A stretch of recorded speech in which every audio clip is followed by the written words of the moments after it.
Hello and welcome to today's webinar, which is an overview of the new Alpha Anywhere features that you'll find in Alpha Anywhere version 4.2. I'm here today with Selwyn Rabens, who will be going over two of the key new features, and he'll be here also to answer your questions. Today's session is being recorded. You'll find a copy of the recording at videos.alphasoftware.com. So let's begin. Hello, Selwyn, are you there? Yes, I am. Great. Thanks, Dave. I'm going to go ahead and make you the presenter, so you should see a dialog box on your screen if you just click OK on that. Okay. Great. So is that, you can see my screen right now? Yes, I can see your screen, and I can see now your PowerPoint screen. Okay, great. So good morning, good afternoon, everybody. Welcome to the webinar.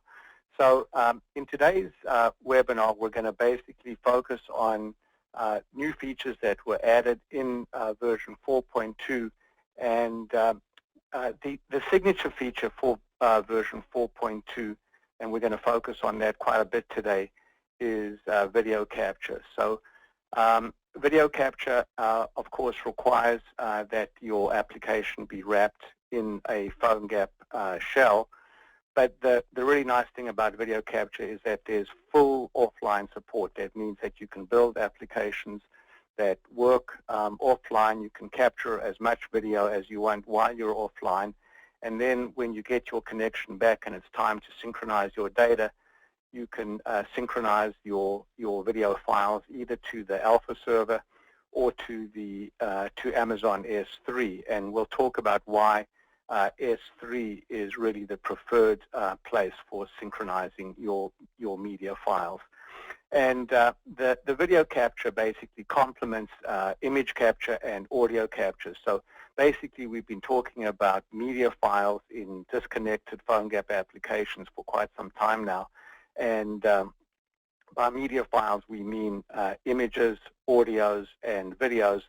And now with the video capture functionality, we have sort of completed the requirements for full support for media capture. So we'll be basically talking about both how you capture videos and then also how you display videos in your applications.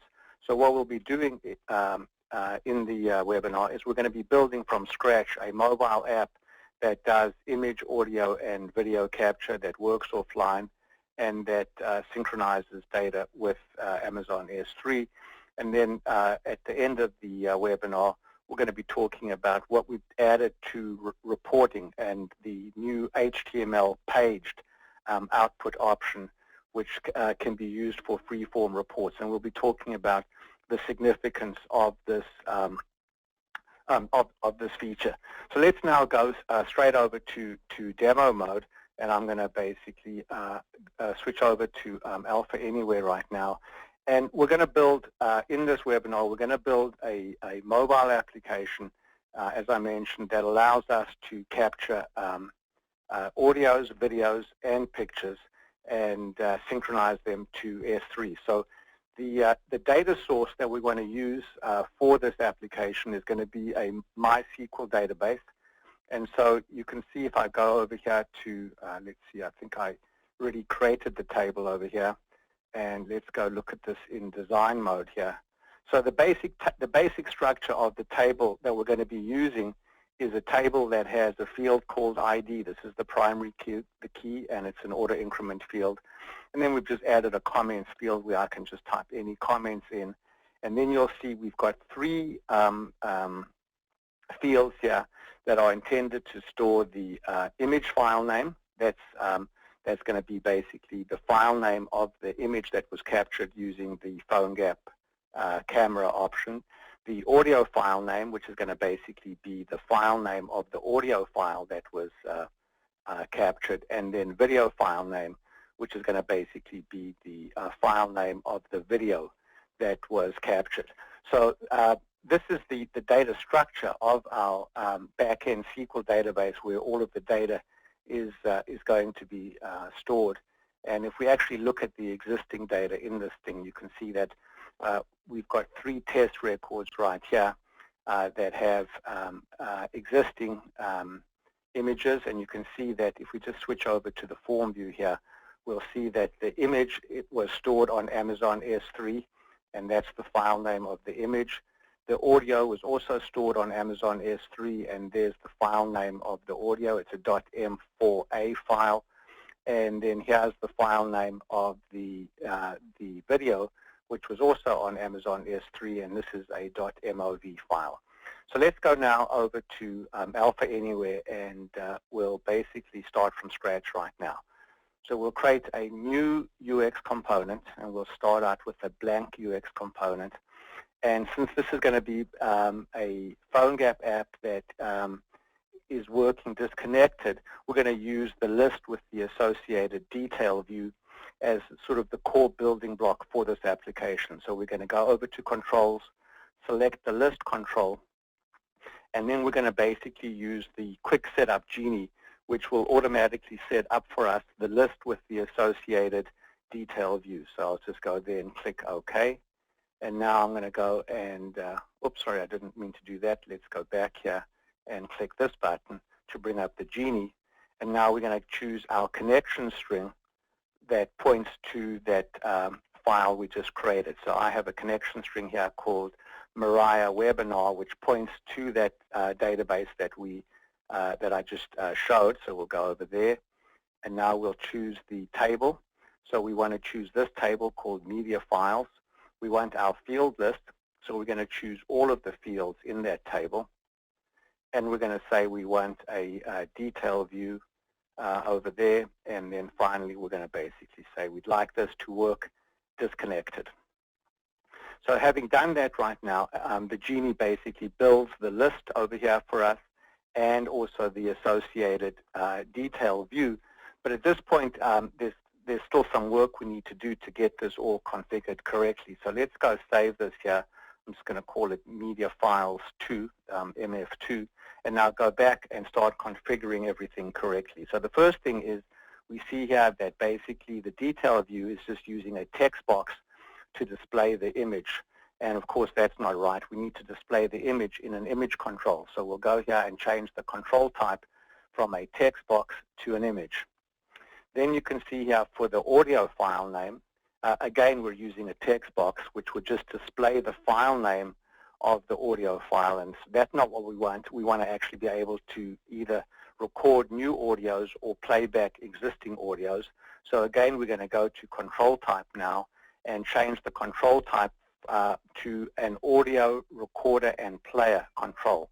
So this is one of the new control types in version 4, and this allows us to play audio files and to record audio files on PhoneGap. So we'll go there and change that. And then finally, for the video file name, again, we don't want to use a text box. We want to use the video recorder player control type. So we'll go there and we'll select that control type. So at this point now, our detail view is configured correctly, but the list still needs some work. So let's go back to the list now. And if we switch now to the Fields tab, we can see that for the image file name field, we want to set the control type here to be an image. For the audio file name field, we want the control type here to be audio. And then for the video file name control field, we want the control type to be a video. So now we've got basically the fields set to the correct control types in the list builder. And now we can go and configure it so that the synchronization of the media files goes to Amazon S3. But before we actually go ahead and do that, what we'd like to do is when the media files are being uploaded to S3, we'd like to display a progress indicator. And then when the data is being loaded into the list, we'd like to also display a progress indicator as the data is fetched from Amazon S3 and downloaded to the mobile device and stored in the file system on the mobile device, so that you can work with your images and your pictures while you're disconnected. So I'm going to go here and add in a placeholder, so, which is where the progress bars will be shown. And I'm going to add a placeholder above the list control and I'm going to call this placeholder, I'm going to call it the load placeholder. And then I'm going to put another placeholder just underneath the synchronize button. So I'll go there and put a break on after the synchronize button and put in another placeholder there called sync. And since this is going to be a mobile application, I'm going to just go and wrap everything in a panel card. So we'll just put a panel card around everything.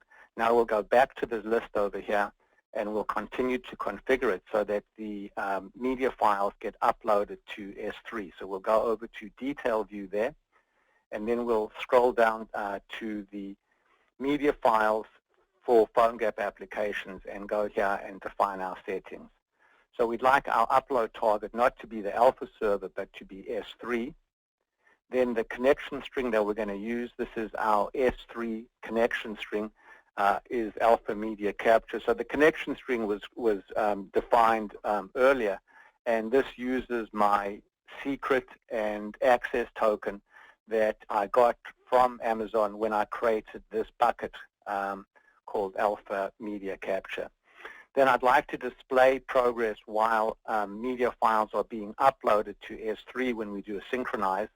And I'd like to display the progress bar in the position of the sync placeholder. Then when we load the data into the list, I'd like to go and fetch all of the remote files and bring them down and store them in the file system. And I'd also like to delete unreferenced files that are in the file system that we no longer need. I'd like to display progress while we're fetching those files. And then I'm going to go here and say that my progress indicator should be displayed over there using the sync placeholder. So at this point now, I've basically configured my list with Detail View, and we're ready to test it as a PhoneGap application. Now, one of the really great things in developing in Alpha is the PhoneGap shell, because it basically frees you from having to go through the PhoneGap build cycle over and over again.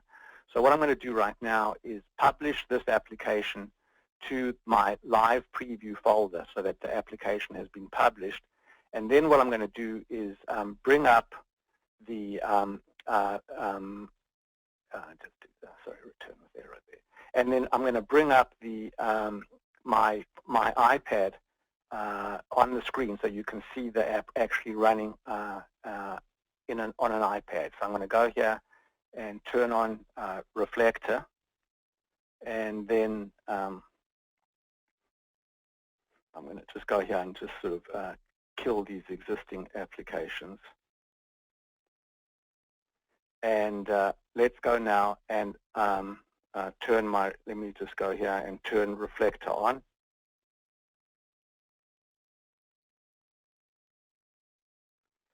So now basically what we're seeing is my iPad over here.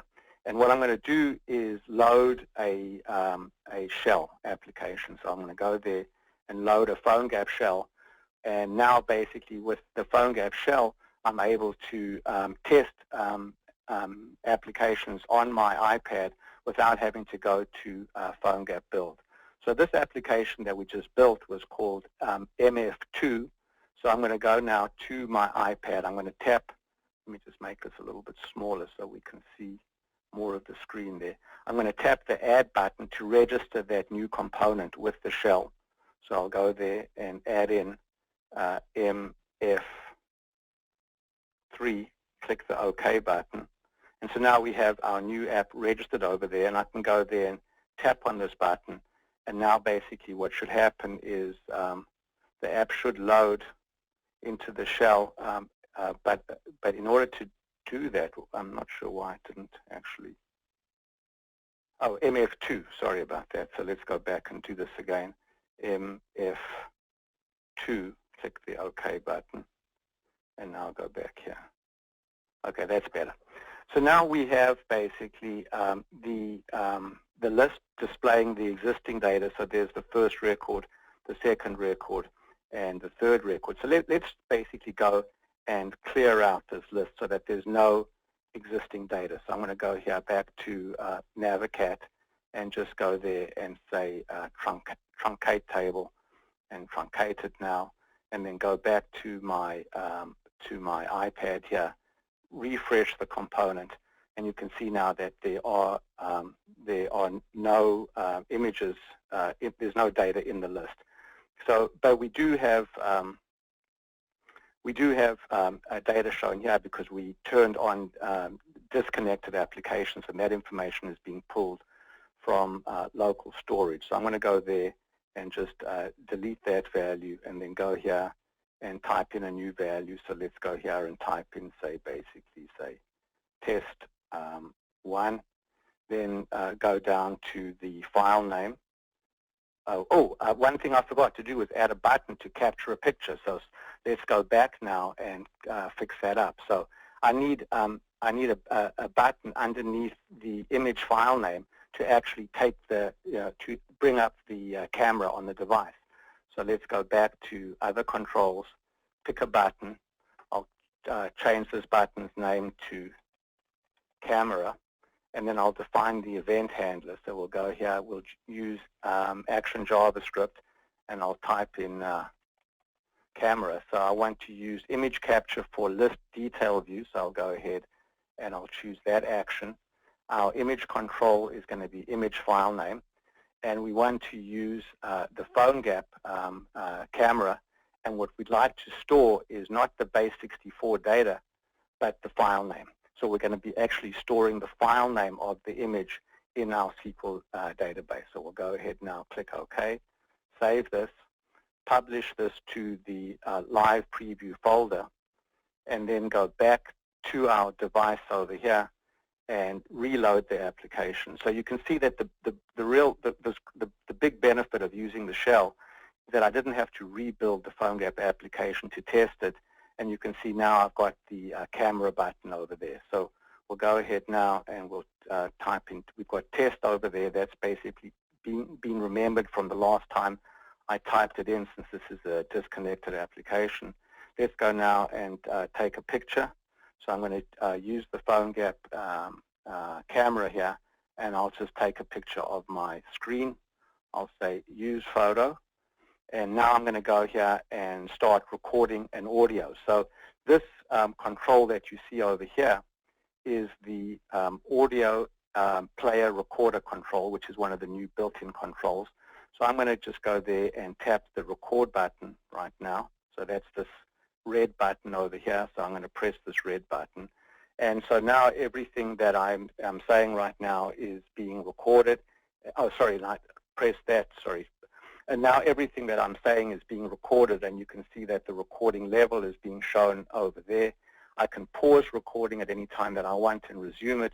And then when I'm done, I just press this done button over there. So I'll press the done button.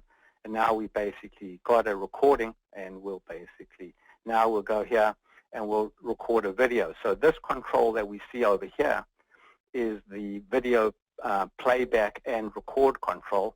So this is the button that you would press to turn this control into record mode. This is the button that you would press in order to go into full screen mode. So we want to record a new video, so I'm going to tap on this record button over there. So we'll go ahead and press record. And now that's bringing up my recorder. And now I'm going to, I'm sorry, I think I basically, let's just go here, I hit retake. So start recording. So now we're recording basically various scenes here in my office. There's my telephone, and there are my kids over there. And let's just go ahead now and end recording.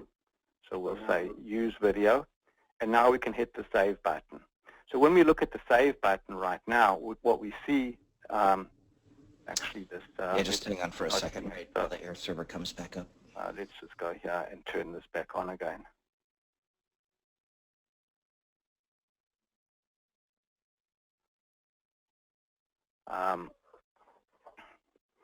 Okay, so air server looks like it's died. So I'm going to basically kill air server and restart it. Actually, it looks even worse. Air server appears to have hung. So let's go here and close the program and restart air server. and see if we have any more luck here. So go back there. Okay, great. So now we're back there to Air Server. And what we can see right now is that we've captured a new record.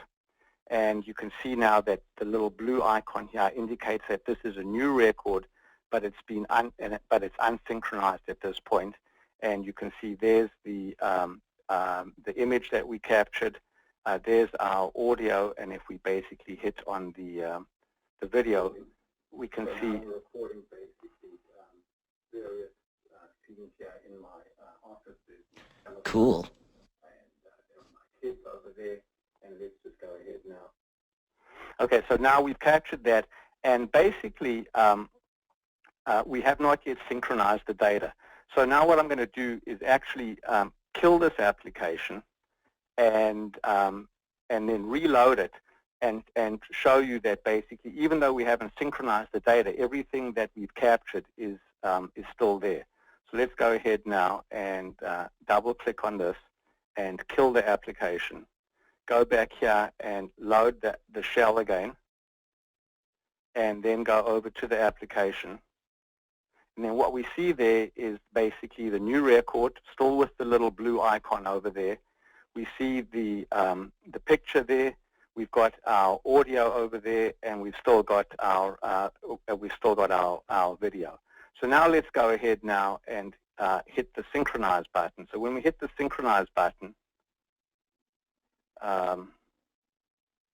what I should be seeing, but I'm not seeing it right now, is I wonder if I've lost my connection, because I'm not seeing the synchronize button working. So I'm going to just go there and just confirm that there's no data in this list right now. So grid view, yep, there's no data in the list, so that's good.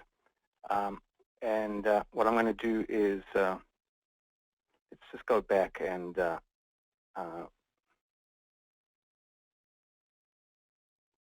there's the audio playing back. Let me just go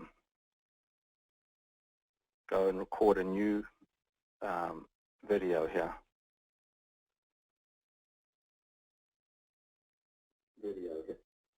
Hit the save button and then hit synchronize. Okay, there it did get synchronized.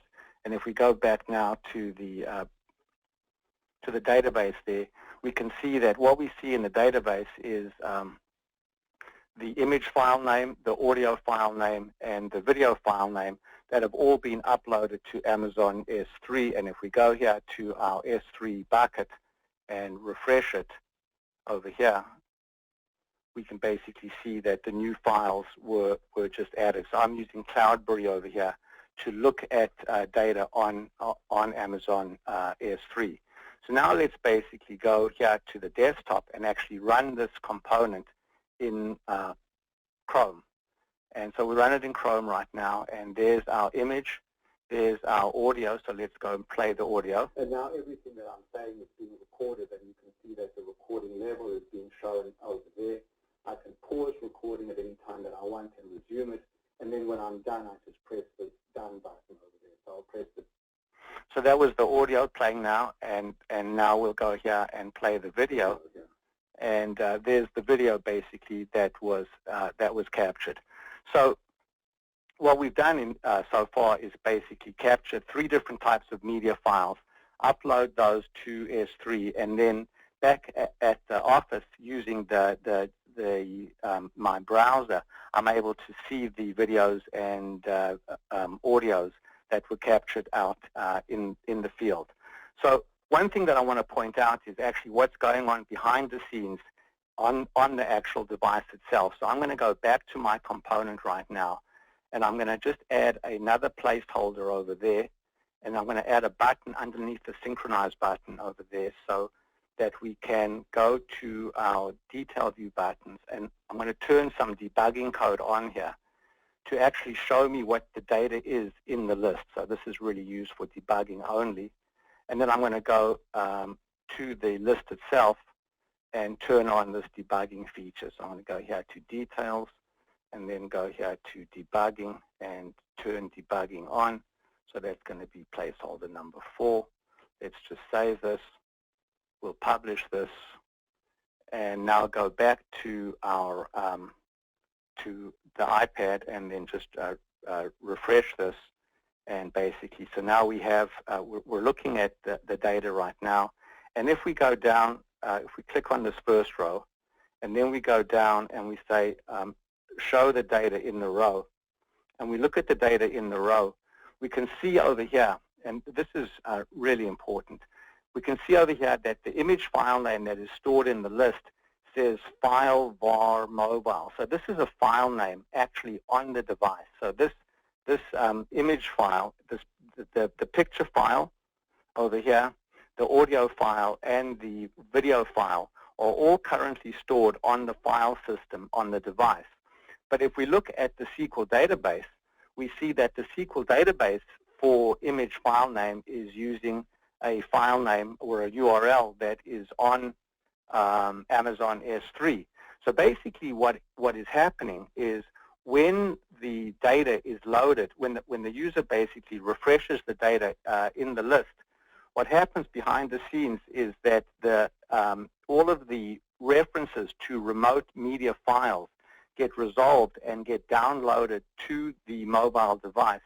So that means that even if I were to go offline right now, I would still be able to play back the videos and the audios. So basically, you know, right now you can see I'm playing back the video, but even if I didn't have a connection, I'd still be able to play back the video, because this video is now stored on the device. And I can always switch now by tapping this button here. I can switch into full screen mode, and so now I'm playing my video in full screen mode. And then I can basically, if I just go over there, so this is how Reflector shows the video in full screen mode, and then go back to done, and there you can see we've gone back to an inline video. So there's the video playing inline right now. So without having to write any code at all, we've been able to build here a PhoneGap application that captures the 3 different types of media files: pictures, audios, and videos, while disconnected. Allows you to capture as many videos, audios, and pictures as you want while you're disconnected. And then when you get your signal back, you can then synchronize the media files either to S3 or to the Alpha server. Now, earlier I mentioned that S3 was the preferred way of synchronizing the media files, and the reason for that is that the media files can be quite large. A video could be, many megabytes, and when you upload data to S3, the Alpha server is not involved at all. The upload takes place from the mobile device direct to S3 without involving the Alpha server. So that means that the Alpha server is not being loaded at all while that upload is taking place. So let's go and actually sort of try to see this happening again now. So I'm going to go here and let's click on the new record button. So we'll go here and we'll just type in comments, we'll just type in, say, test 2. We'll go here and take another picture. So we'll take a picture of my phone. Hit use photo. Let's go now and do a recording.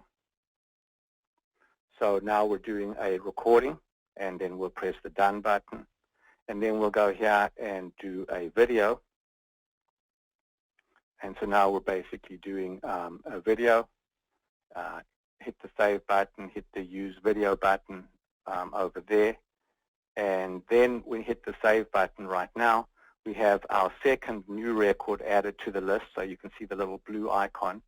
And now let's press the synchronize button over there. And you can see that basically there was, while the synchronization was taking place, you saw a progress bar being displayed over there. And that was the progress while the mobile device was uploading the videos and the audios to S3. And then as soon as this progress bar finished, then Alpha sent the actual data back to the database. And then at that point, the database contained not the not the actual video itself, but just the file name of the video or the URL of the video. So this is what actually got stored in the database. So it's actually very little information gets stored in the database, and the media files are all on S3, which is a great place to serve your media files from. So that's pretty much all that's involved in building a mobile app that is going to do media capture. So Dave, before we move on to reporting, should we just see if there are any questions with regard to video capture in version 4? That would be great. If anyone wants to submit a quick question now, you can. In the meantime, we do have 2 questions. The first question had to do with the audio file. Back on the Air Server version of your application, when you captured an audio file, it looked like it wasn't showing you how long that capture was for. It was showing it to you in working preview, but not on the device. I was just wondering if there was something up with that. I believe that, let me just see if I can go here, and let's just try a new one. So I'm going to go here and see what happens. So let's go and record a new audio file here and start recording. So this is a new audio file that I'm recording. And what you can see over here in the right-hand corner is the amount of time that I've been recording for. So at this point, I've been recording for 12 seconds or so. Now I'm going to go and press done. And but what I'm not seeing, I agree, is that I'm not seeing this showing that this is 12 seconds. So let's see what happens if we actually save this now and then synchronize it. And then, so this was the second record. So now let's go back to the browser here and run it in Chrome and see what happens over here. So if we go to the first control, yeah, this is showing that this was a 13-second audio, and this one was a 15-second audio. So for some reason, it's not showing it on the mobile device. We'll have to look at that, but it is showing it. Okay. In the browser. Excellent. Another question is a really simple one, which is you had mentioned that when you upload to Amazon S3, you can bypass the Alpha server altogether. The question is, when you download, are you also bypassing the Alpha server? Correct. So okay. Basically, to be perfectly accurate, there is a tiny load on the Alpha server, because what happens is when you say upload the media files to S3, a very lightweight callback is made to the Alpha server to get the credentials for S3, because you don't want to store any credentials on the client side. So what happens is an AJAX callback is made to the Alpha server, and the Alpha server takes the URL that is going to be used to upload the data to S3 and signs that using the secret and token of your Amazon account. And then it sends the signed URL back to the device. And then the device uses that URL to initiate the upload to S3. But then once the upload to S3 starts, there is no load at all on the Alpha server. And then the same thing is true during playback. When I hit this button over here to start playing back the audio, this audio is being fetched directly from S3, and again, there's no load at all on the Alpha server. Excellent. Another question. This has to do with look and feel. And can the audio and video done buttons, can they be replaced something like iOS has? Like, can it be round, or it could be square with a red image in it or something like that? Can you stylize those, I guess is the question. There isn't any ability to stylize this right now unless you want to really get into the code yourself. Basically, these controls over here are actually done. This whole control itself is a ViewBox control, which is one of the new control types in Alpha. And these controls here are actually implemented as user-defined controls. So if you actually go into into Windows Explorer, let's just go into Windows Explorer right there, and go into C:(A5 V12 UX custom controls. Basically, this folder here contains all of the user-defined, well, in this case, they were defined by Alpha, controls that are based on the ViewBox. And so if we go here, for example, to the video recorder player, this control over here has 3 files, define XBasic, generate XBasic, and info.json. So this file here, define XBasic, actually controls what the user sees when they open up the builder. So that file defines this builder over here. And the second file that we saw in that list, which I'm not seeing right now because I have too many files open, so let me close this down and just reopen it so I can find it again.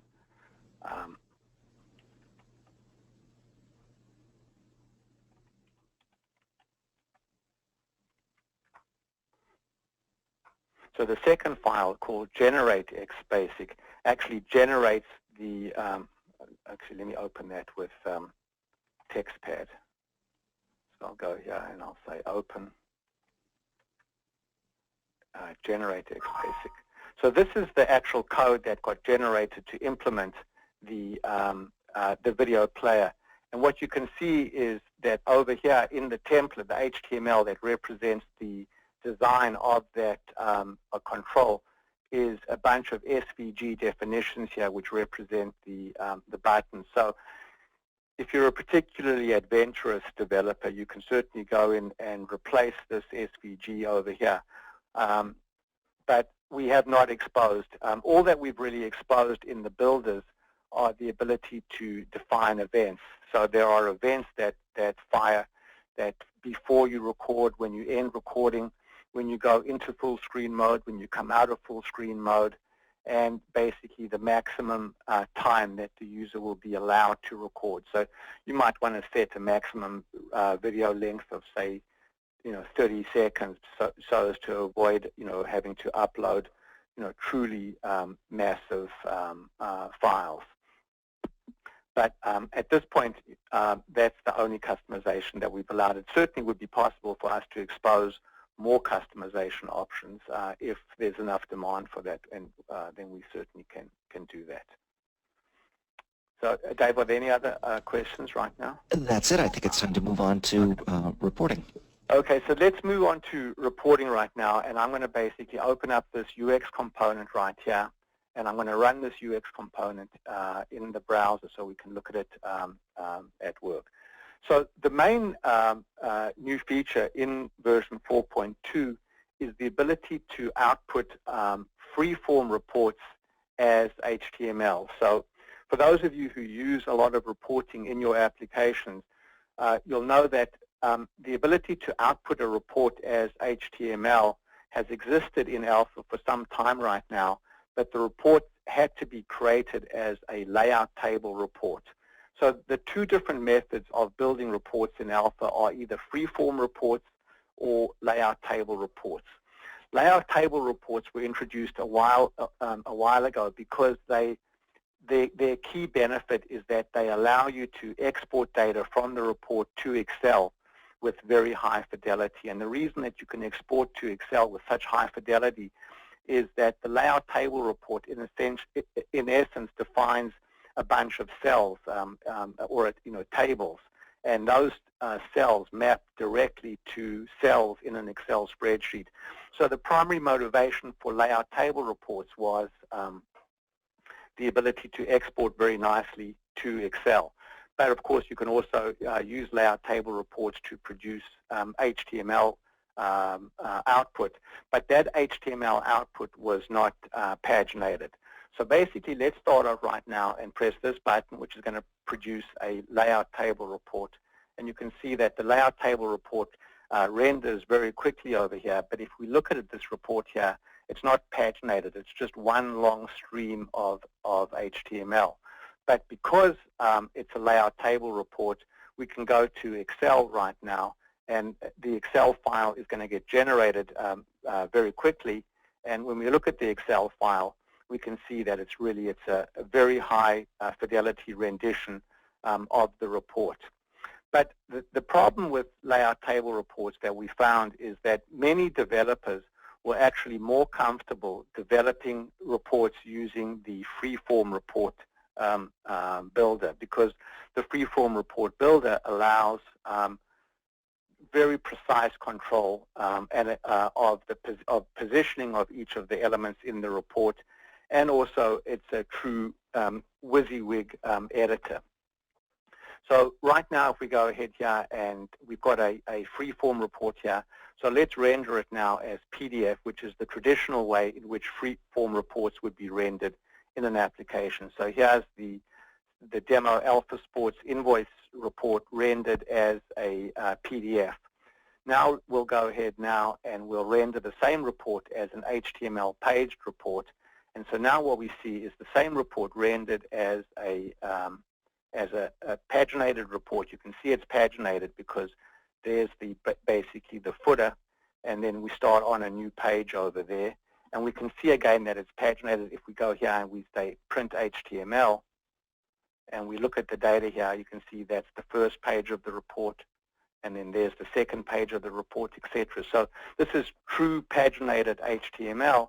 And if we look behind the scenes, if we go here and we say inspect, and we go and actually inspect the data here, what we'll see is that Alpha has actually generated an SVG file from the report, and that's why we're able to display it as HTML. So we're actually rendering the report to SVG and then displaying it on the device.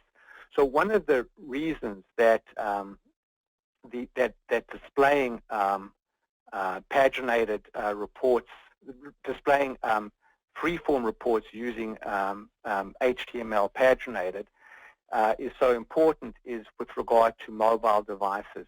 When you're running on a desktop browser, it's very easy to display a PDF file because all of the browsers have built-in PDF rendering options. So when we go over here and we render this, let's go here and switch over to, say, Firefox right now. And when we render the report as PDF, we can see that the PDF renders on the browser very nicely because Firefox has a built-in PDF renderer. But when you come to mobile applications, not all mobile browsers can render PDF files. So if you are building a mobile application and you want to design a report using the freeform report editor, and you want to output it as HTML, if you were to output it as just HTML, and you can see here, if I go here and try to render this freeform report as HTML, I get an error telling me that basically this is a freeform report and not a layout table report. But on the other hand, if I render it as HTML paged, it works correctly. And this is also going to work correctly on all mobile devices as well. So with HTML, with the HTML paged option, you now have the ability to design freeform reports and use them in all of your mobile applications because the report will render correctly on any mobile browser. You don't have to worry about whether the mobile browser ends up supporting PDF files. So the way in which we actually built this application, you can see here we've just used standard Action JavaScript, and we've got an Action JavaScript open a report or label action. And then when we edit that action, you'll see that the initial view can be set to either PDF, HTML, or the new HTML paged option. So the paged option, I think, is very attractive. Another actually very attractive feature about HTML paged is that it does not use the Amuni printer driver. So the Amuni printer driver basically is a third-party driver that we bundle with Alpha, but it can sometimes be problematical to install on certain servers. And you know, if you look on the message board, you'll see there's a lot of questions about the Amuni driver. So the nice thing about the HTML paged option is that the whole report is rendered completely independently of the Immuni PDF driver. So basically, those are the two sort of signature features of version 4.2. And at this point, I think I've shown pretty much all that you really need to see about HTML page reports. So Dave, are there any questions now? There are no further questions, it seems like. Oh, hang on a second. So the question that one person asked is, so freeform reports, can you open those in Excel? And the answer no. You can't. So freeform reports really don't go to Excel. There is an option. The Immuni driver has an option to export, to print a report to Excel, but the results are really disappointing because it has to try to estimate which cell each sort of piece of output needs to go in, and that's exactly why we introduced layout table reports, because if there's a real desire to have your report go, be exportable to Excel and have the Excel report really look like the source report, you really have to use the layout table option.